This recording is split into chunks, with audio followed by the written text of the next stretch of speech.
Sasho sangena thina singalala endleleni nazi indaba ze1KZN TV ehamba phambili namuhla. Ezabangasebenzi zimashele eMondi. Ziyakhathaza zeingane ezidla okunobuthi. Kanti kugxekwa ubudlova kweyenogada. Nena bendlula imithedla kwezindi ihlahla siyakhuleka nazi indaba. Izinhlangano zabantu abangasebenzi esifundeni King Cetshwa enyakatho kwaZulu Natal ziyaleleka inkampani iMondi Richards Bay Mill ukuthi ke ayingaqasha abantu bakwezinye izifundazwe kepha kama yeqashe abantu bendawo. Inhlangano ke-Professional and Labour Civil Organisation of South Africa kanjalo North Coast Workers Forum zimashelele emboni namuhla zihambisa uhlu lwezikhalazo zifuna le nkampani iqashe u85% wabantu bendawo. Amalungu omphakathi ase-Richards Bay amasheleka imboni iMondi Richards Bay Mill akhona indongo ukuthi ayenzi ngokwanele ukuqasha ngokufanele abantu bendawo kunalokho iqasha abantu abadabuka kwezinye izifundazwe.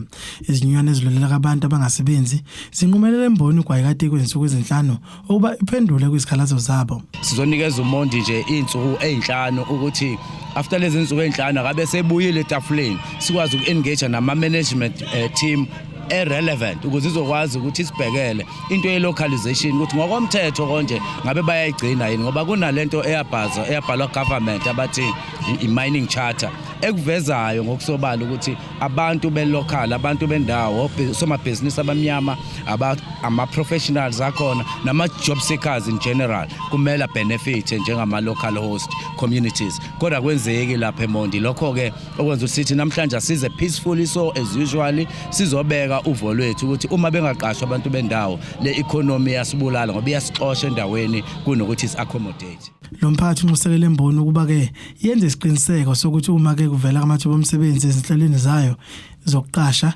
ihlanganisa izinhlaka ezifanele uma ke isiqasha. Sithi wonke ama-engagement enziwayo awekhona ama-traditional leadership to engage makukhona ama-post akhona akuze ama-traditional leadership na wonke ama-structures akhona ama-forum yokuthi ezezo-engage. One, even osomabhizinisi bendawo akube lula ukuthi amakhosi akhona endaweni awabe ingxenye leyo mhlangano nama-forum embe ingxenye ukuze kuphume i-direction ukuthi naba abantu bendawo siyawazi because umuntu mangowendawo verify ubukhosi uverify traditional leadership. So ngaleyo ndlela ke sithi ke bonke ubukhosi obukhona na wonke ama-forum akubanjiswana ukuthi kuwo wonke amathuba avelayo la awavelela abantu abahlala endaweni yaseKing Cetshwa. Laba bathi akusilona ke iqiniso lokuthi abantu abanawo amakhono adingakalayo ezimbonini zase-Richards Bay.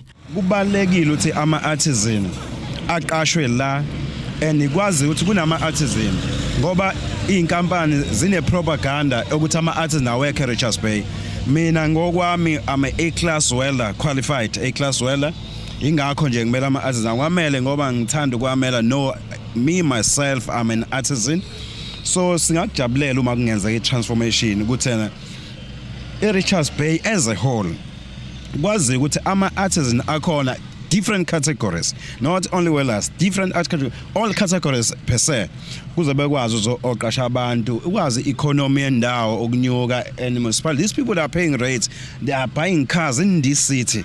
So if labantu bengasebenzi for sure ingane zizokuya esikoleni, amakhaya azowa, kuningi okuzoba i-mess up. Abaphathi balemboni baqinisekisile ukuthi ke bazobuya nezimpendulo kulezi zinsuku ezibekiwa. Ezindabeni ze1KZN TV kubinkosi Mthembu eRichards Bay. Imeka kamasipala semfoloze enyakatho nekaMthani uXolani Bhengu uthi ziyakhathaza kakhulu igameko zokushona kanye nokugula kwabantwana ngemuva kokudla izinto ezingekho esimeni ezinobuthi ezibonakala zanda usuku nosuku. Ungcolosi ubekhuluma kanjena ngesikhathi ke behlola izitolo zabo kufika ukuthi zeyilandela yini imithetho yezempilo. uBhengu uthi ngalokho bahlose ukwenza isiqinisekiso sokuthi kayiqhubeki nokwenzeka lezi igameko. Imeka kamasipala wasemfoloze enyakatho nekaMthani uXolani Bhengu kanye nabahloli bezempilo phecelezi ama-health inspectors bahlola ke izitolo zabo kufika imzingazi ngaphansi kwa-Ward 6, Ward 14 no-Ward 16. Lo mkhankaso ulandela ke izigameko eziningi zokushona kwezingane ukusolakala ukuthi ke zidle ukudla okunobuthi okuthenge kwezinye zalezi izitolo. uBhengu kwethi inhloso yalo mkhankaso ukuqinisekisa ukuphepha komphakathi nokunqanda kokusabalala kwalezi izigameko ezinjalo. Abahloli bezempilo bebheka ukuthi ukudla neminye imikhiqizo ethengiswayo isesimene esifanele yini ayikadlulili esikhathini sokusetshenziswa nokuthi ke ayibeki yini impilo yabantu engcupheni. Sizwile ukuthi kunemphefumulo emibili elahlekile yaphansi komasipala waseMhlathuze esikhaweni kuyingane ezidla ama-chips. Ingakho ke nathi sithe umasipala waseMfolozi siphume sizobheka ukuthi ngaba wekho lama-chips afana nalawa atholakale ukuthi ayasoleka ukuthi analobo buthi laphana eMhlathuze kanye naseNkandla naseMthonjaneni. Lo mkhankaso ke uphinde wagxila ekutholeni ukuthi ke abanikazi balezi zitolo banazo yini izimvume ezisemthethweni zokuhweba nokuhlala kuleli. Silana ukuba sisabelo nakwikhwelo elashiwo umongameli we-IFP umongameli wethu uBulawayo ngesikhathi ethule imanifesto ngesikhathi kwakusabukakala kukumbi mawukhuluma ngabantu bokufika abangenawo amaphepha. Silapho ke njengoba noNdunankulu kwaZulu Natal eqinisekisa ukuthi engangeni ngesango iyafohla. Ingakho ke okokuqala sithi asibhekeni ukuthi banawo amaphepha abagunyaza ukuthi ababelana ngoba sibalekela zona lezi zinto ukuthi base kunama case sekunengane ezishonile makabe usuthi uyabalandela laba bantu ke uthola ukuthi awusabatholi ukulandela umkhondo wabo. uBhengu unxusa umphakathi uba uqaphela izinto ozithengayo kanye ke nezindawo abathenga kuzo baqinisekisa ukuthi ke nemikhiqizo isesimene esihle futhi ke iphephile ukuba ke isetshenziswe. Ngifisa ukuxwayisa umphakathi okokuqala ukuthi uma bethenga kulezi zitolo abaqinisekisa ukuthi bayabheka ama-date ukuthi ukudla ngaka expire yini. Bese bayakubheka futhi ukuthi ngabe lokho kudla kusesimeni esiright yini. Kunomama bethu ke abaphila ngokudayisa ezikoleni bedayisela izingane. Siyafisa ukuthi ke kuumsebenzi wabo nabo ukuthi njengoba sikhuluma ngalama chips lawa atholakala kosikhaweni kuumsebenzi wabo nabo baqinisekise ukuthi ke abasawa odi lawo ma chips bodayisela izingane ngoba asekuphenyo. Ngakho ke siyafisa ukuthi bona bengathathi ngokuthi ngoba nakho bona badayisa nje ngisho into isisolwa ukuthi nobuthi bese bayidayisa. Siyafisa ukuthi onke lama chips lawo ukuthiwa asaphenywa awaqoqwe ebuyisele emuva bengabe besadayisa ezikoleni kuze kuzophepha izingane zethu. Phakathi ke kwezinto ezitholakalile kulezi zitolo kubeke nokhilimi bokugcoba ubuso abayingozi nabangavunyelwa ukudayiswa impahla esidlulelwe isikhathi sokusetshenziswa kanti ke esinye sezitolo siphoqeleke kuba sivalwe ngenxa ukuthi kumnikazi waso ubengenawo amaphepha asemthethweni okuhlala kuleli engenayo nemvume yokuhweba kanti futhi ubetholakaleke ephula eminye imithetho ephathelene ke nokudayisa. Istabanize 1 KZN TV nginguSamgeliswe Nqulunga ngibe ngisemzingazi. Unobhala wemoto ekhokhelwa ngokwamabanga i-Regional e-Hailing Consortium kwaZulu Natal uSibangani Ngcongo uthi basigxeka kakhulu kwisigameko sokuhlaselwa komunye wabashayeli balemboni kwisigameko esenzeka kwaNdengezi eThekwini. Lokhu kuze emva kokusabalala kwevidiyo enkundleni zokuxhumana lapho khona omunye kowesilisa wenkampani yonogada eqhumise khona isibhamu ngenhloso yokuvimba lo mshayeli. Le mboni isinxusa umnyango wezokuthutha namaphoyisa kuba balisukumele kakhulu lolu daba ngokukhulu ukusheshsha kuphenywe futhi ke kutholakale nabenzwi bokubi. Zibonakala zilokhu ziqhubeke njalo izigameko ezinodlame esibhekiswe kwabemboni ekhokhelwa ngokwamabanga phecelezi e-hailing. Lokhu kuzemva kokusabalala kwevidiyo ezinkundleni zokuxhumana lapho kubonakala khona inkampani yonogada iqhumisa isibhamu ngenhloso yokuvimba umshayeli walemboni ethwele abagibeli.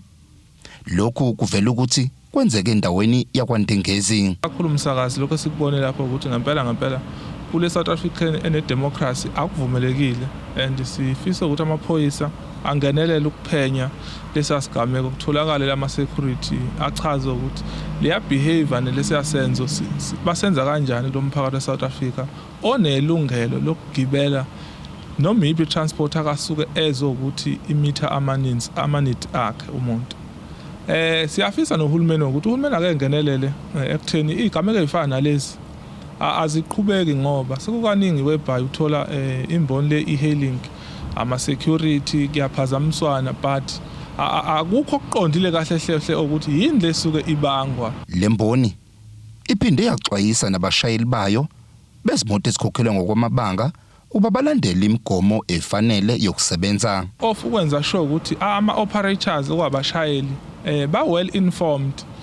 Sinama campaign esiwenza through social media, Facebook page wethu nalahlala khona nabo kuma one on one siba engage ukuthi ngoba i-hailing sector izinto zimiphi imapha amalungelo abo yini elindeleke kubona nohlobo lwemoto phela okusetshenzwa ngalo ngoba uzokhumbula ukuthi kunemoto ezama 7 seat and uhlobo lwemoto eyi7 seater luhambe lube nokushayisana phakathi kwethu nemboni lenkulu ezokuthutha.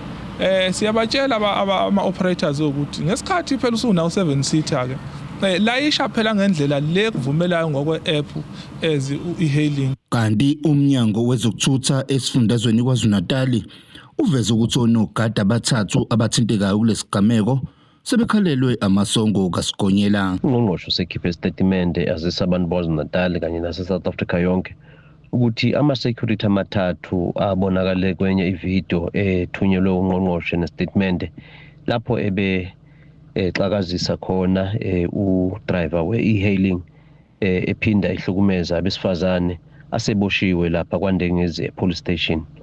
Ungqongqoshe useshayile ihlombe uLieutenant General Ndlala Mkhwanazi ngokuthumela ithimba lamaphoyisa elisebenza kahle ne-public regulatory entity ese-ofisini lika Department of Transport kanye ne-Operation Channel Aero Traffic Inspectorate kanye ne-Durban Metro Police uqinisekisa ukuthi kukhona ukuboshwa kwalabo ababandakanya kulolu daba olwenzeke izolo. Kamuva nje abashayeli bezimonto esikhokhelwa ngokwamabanga babhekene nenkinga okanye bahlalele uvalweni njengoba mihla namalanga kunesigameko esibikwayo nalapho begcinwa ukuthi bagcine bebulawa. Izindabeni 1 KZN TV ubika uThabani Maphumulo eMkungundlovu. Ake sithi ishelele itolo nena besilo siyabuya nezinye izindaba.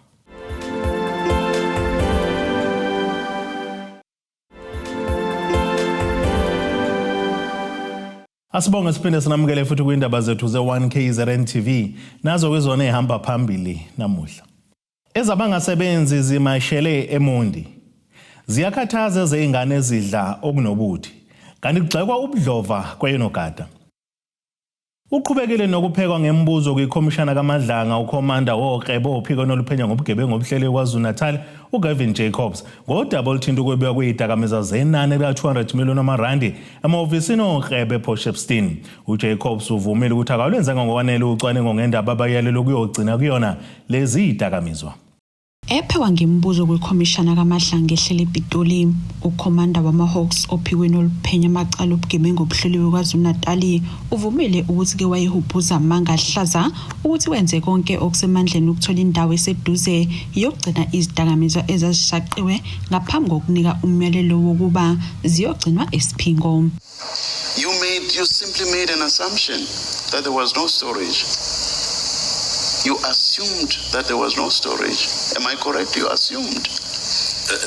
No, Chair. You assumed because you never asked. It's as simple as all that. Did you ask? Chair, did you ask? No, I did not ask. So you assumed. I knew it would become a problem in the future. You assumed that they could not store the suspected contain. Is that correct? That's correct. Why did you make such an assumption on so serious a matter? Chair, when I escalated it to the brigadier's level, why did you escalated it because in paragraph 30 you already took this very strange view that you had open quote exhausted all avenues for close quote for storage, and yet you didn't. You simply made an assumption. Is it factually correct that you had exhausted all avenues? Is that factually correct? It's not factually correct. So you lied to him when you said you had exhausted all avenues. Do you agree? It's as simple as all that. You agree? I'll have to agree, Chair. Le khomishana ephenya ngezitolo zobugebengu ukugcambukela kwezombusazwe nenkohlakalo embuthweni wamaphoyisa ezenziwa umkhuzo wamaphoyisa waKwaZulu-Natal ngonyaka owedlule ingenele usuku lwe-113 kanti babalelwa ngaphezulu kwama-30 ofakazi asebethule ubufakazi babo. Ngayo kukhona asebeboshiwe, abanye bamiswa emsebenzini. Kulindeleke ukuba osukwini lwakusasa kubuye lowo oyisikhulu samaHawks KwaZulu-Natal njengoba udaba lwezidakamizwa zenani lika200,000 rand ezebiwa luqhubeka nokuba sezithebeni. Udaba luhlanganiswe uNtomkhona Mvubu eThekwini. Amalungu omphakathi asenseleni nasesikhaleni inyakatho KwaZulu-Natal athi uhulumeni kumele kaphuma umkhankaso wokuhlola inkampani ezikhiqiza ukudla okuthengiswa ezitolo zabo ukufika kuleli ukuze kutholakale inkinga eholela ekuguleni nasekufeni kwezingane. Lamalungu omphakathi asho kanjena ekhuluma neziko lezindaba emva kokushona kwezingane ezimbili esikhaleni nokugula kwengane yasenseleni okusola ukuthi zadla ama-chips anobuthi ezawathenga ezitolo zabo ukufika. Inkinga enkulu lena mfowethu ngoba njengathi thina siselingane nje ezifundayo sisovalweni ngoba labantu bokufika basidayisela and okuwesikakhulu futhi labo mama labadayisayo abanalo iphutha ngoba nabo besobethenga ezitolo ezinkulu okuyizona nabo abathenga kubo bezosidayisela ngala emakhaya. So in the same time sebedayisa thina ingane zethu mayisuke esikoleni idlula izithenge and then emvula lokho bese bayinkinga abangane besisiyasigulela. Njengamanje kunengane nje beyivele inkinga lapha enseleni laphana ovondlo esishonile izokuthange evele inkinga leyo ukuthi nayo igcina sithiwa nayo ibidle nawo lama chips lawo. In the same time manje sebefaka futhi no sweet nama cake nama chips anyway siphathi nama grandpa sabazakhela manje yonke into abazakhela into le noma igcina sinikeza inkinga egcina noma asazi futhi senze njani manje labantu laba ibona futhi in the same time futhi ababesiza ngoba kukude abisambe sekoboxa sekompangisi sekobhaby besiza ngoba besikwazi mesifika kubona besithengele phinde besikwenetele mashodero but okwamanje mase kuzokufa ungaka sasazi benzani okungcono ngoba vele behambe bebelekela kubo siqhubeka ngempilo bevese iphila vele before indaba kumele ibukwe le emuva lana babathenga khona because sonke la esikhaweni imost yethu sithenga khona vele la kuma-Pakistan. So kungconyane ngoba kunenkinga kanje ukuthi mesithenga ukudla kuyas-affect. Kuney'ngane nje ezikhona ezimbili kuthiwa ishonini ezinye zisesibhedlela lwela impilo. Nami izolo nje bengidlile ama-chips kanye no-drink ngayithola sengikhona lapha esibhedlela but mina ngiblame-ke bona ngingasho ukuthi akublenywe la aba-order kubona because nabo bengabantu ba-order somewhere abavele nje beqhamuke sebezenzeni njengokusho kwabantu. So indaba isemuva. Abanye bebethenga pepcorn izolo. Ethenza pepcorn waqhuma amaphilisi. Ubethenge kuphi yena lo mama umesho order ngqo ePhoenix owala esikhaweni. So mase sobheka nabo singababeka ibala kodwa futhi nasemuva khona la konakala khona. Because okwesibili la esikhaweni izitolo zonke lezi ama-Pakistan umasipala unakho ukuzodlula a-check. Aba-check ukuthi ba-order endaweni e-right ukudla healthy. Bebenika ukuthi aba-order Phoenix which means mina ngingasho ukuthi indaba isuka kuphi emuva because la esikhaweni kuyacheckwa konke ukudla ukuthi ngabe lokhu kudla abasidayisela khona kufanele yini ukuthi sikudle.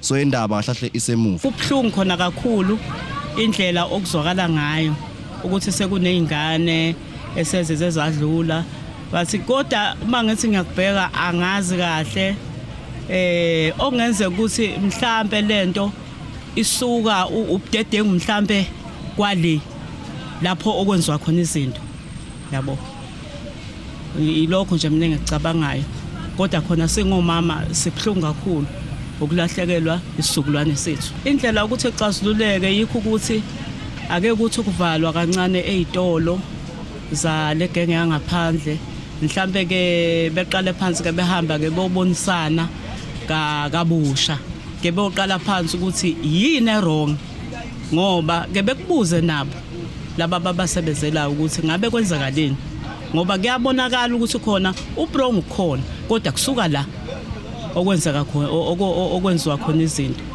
ngoba nabo umuntu uyababheka nabo abazi ukuthi khona into esuka iphakathi asazi noma iphakathi noma wenzenjani kodwa ngicabanga ukuthi nabo abanalo lwazi kahle lapho ukhiqizwa khona ake behambe ke beyolungisa. Ngeke ngithi ibona ngoba naba ngithiwa bathenga mama kushiwo kodwa ke ingane ziyafa ukugcineni kwakho konke okusho ukuthi isisombululo engathiwa sithathu ukuthi behambe mawukuthi kumele behamba akukho unyangakusho mina ngikwazi ngoba neyasisi wami izolo iwathengela ama-chips yakula sayise clinic izolo.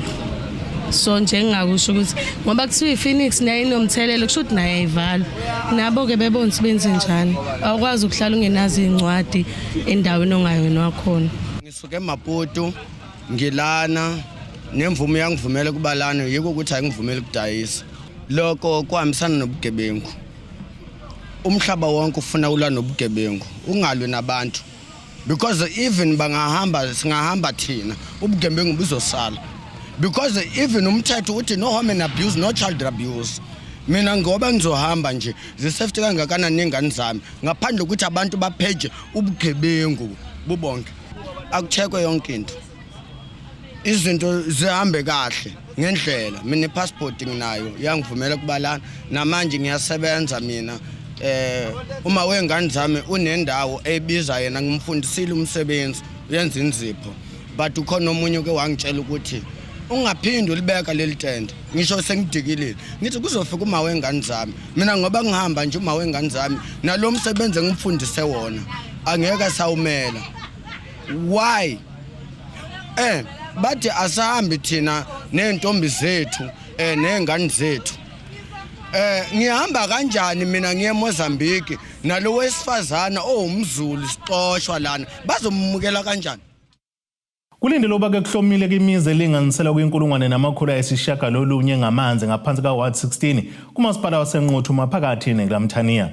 Lokhu ke kulandela ukuba ke meya lomasipala esifunda kuMzinyathi uThembisile Mchunu ethule kosonkontileka abazofaka amapayipi kanye neziphehli manzi nokuyilapha iMayBC iqwashisa khona umphakathi ukuba ke uyiphathe kahle ngqalasizinda ukuze kuzophothula lo msebenzi kuona wonke amawadi.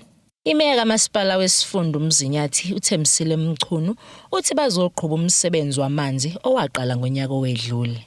Namhlanje sizohlaba isoyi lokuthi sinikeze abantu amanzi.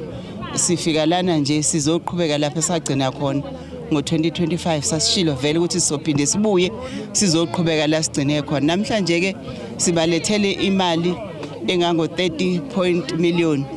Bese phinde futhi sibalethele enye imali ewu16 million okungu phase 2B no A. Sizelana ukuthi sibanikele amanzi ukuze kuthi lapha esasigcine khona siqhubeke khona. Uqhube ngokuthi kulindele kuba kuhlomula imizi elinganiselwa ku1900 ngaphansi kaWard 16. Kumnandi kakhulu kusho ukuthi kuzohlomula abantu aba1900 abazohlomula kulomsebenzi.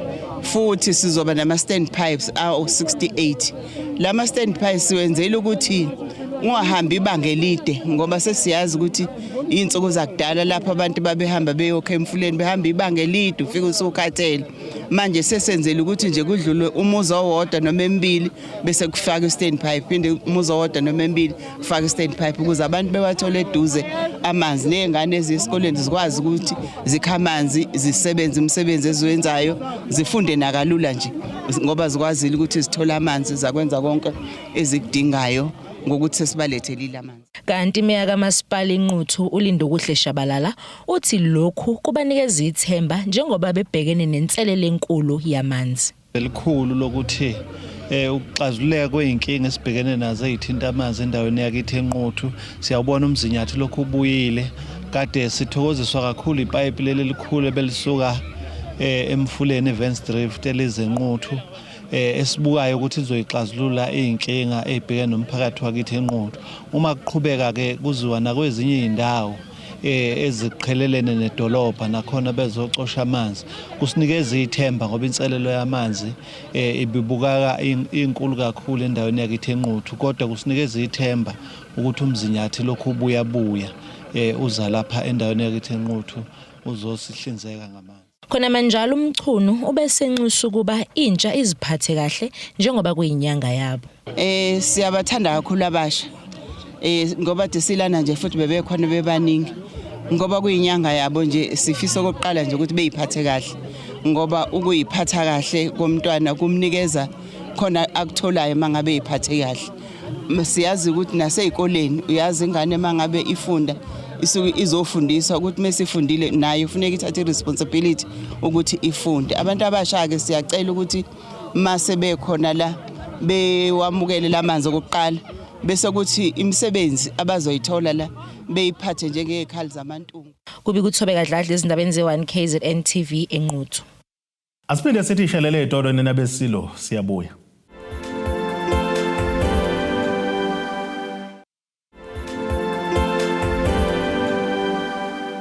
Asibonge siphinde sinamukele futhi kwindaba zethu ze1 KZN TV. Nazi indaba kuyizona esithi zihamba phambili namuhla. Ezabangasebenzi zimashele eMondi. Ziyakhathaza ezingane ezidla okunobuthi. Kanti kugxekwa ubudlova kweyenogada. Ake sibheke engosini yezomnotho. Irandi lakuleli ngu-16.32 kuyidola laseMelika, libe ngu-21.91 kupondo waseBrithani, libe ngu-18.94 uma liqhathaniswa ne-euro yase-Europe. Intengo yegolide ngu-$4,460, 42 cents i-ounce, bese kuthi intengo yayo engahluziwe yona ime nje ku-$97.81 umphongolo. Ake sibheke engosini yezemidlalo. Amaqembu aqhathwe eqoqweni Group A wendebe yomhlaba nenselelo ukukhuphula kuyisasasa kwazisa ilona ke lozovula ke indlela kule ndebe yomhlaba yakulonyaka. Kuleli iqoqo khona ke elinye lamazwe amathathu azosingatha lo mqhudelwano, iMexico, iNingizimu Afrika, iSouth Korea neAsia. Kanti iMexico neqembu lakuleli Bafana ibona bazovula ke lo mqhudelwano ngoLwesine oluzayo ngehora lesishagalolunye ke kusihlwa okuzobe kuyimpinda ke nokho yomdlalo wavula indebe yomhlaba yangonyaka u2010 ekade ibanjele kuleli laseNingizimu Afrika. iSouth Korea neAsia bazobe sebetholana ke phezulu emidlalweni wesibili ozokuba ngoLwesihlanu oluzayo ngehora lesine entathakusa.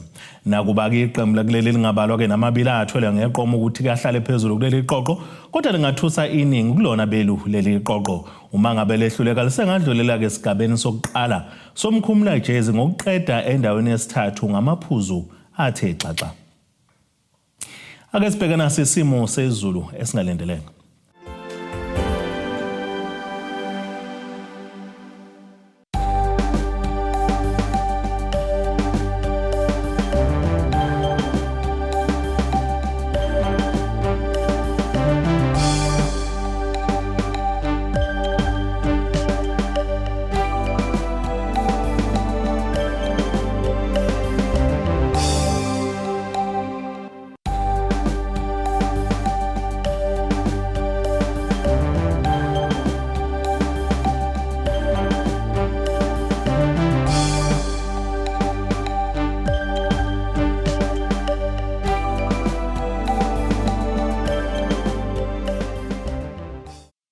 Iyanena bakaqamba lenkomo zilahlekile zodliwa umdlebe kwasoshangane okamzimba umntana nethemba lonke nje le indaba sithe ixabene.